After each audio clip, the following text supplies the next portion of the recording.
Utilisation des jachères pour l'alimentation animale.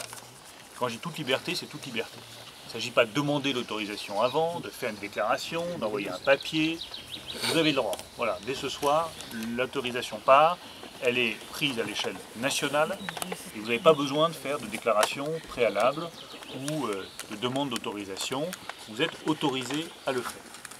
Il y a des difficultés spécifiques, si j'ai bien compris, dans certains départements, en particulier celui-ci, sur des bandes enherbées.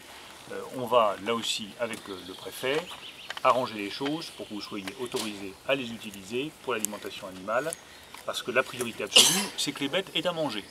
C'est tout bête, mais il vaut mieux le dire et le faire plutôt que de se mettre des nœuds dans la tête. La priorité, c'est que nos bêtes aient à manger, qu'elles aient à manger dans des conditions économiques supportables pour l'éleveur. Deuxième chose qui me paraît très importante, c'est la question des pailles. Sur la question des pailles, j'appelle vraiment à la solidarité du monde paysan. Le monde paysan, il a toujours fait preuve de solidarité dans la difficulté. Toujours. À l'égard des autres Français, je tiens à le préciser, quand on a eu de la neige, dans d'autres circonstances, les paysans français ont répondu présent pour déneiger, utiliser leurs tracteurs et aider les autres Français. Là, dans une période de sécheresse, j'appelle vraiment à la solidarité de tous les paysans français pour que les uns soutiennent les autres. Il y a des initiatives qui ont été prises ici, qui sont très bonnes.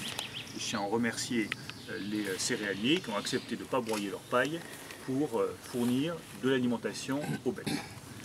Je vais réunir dans les prochains jours les représentants de l'élevage, les représentants de la filière céréales, pour que des engagements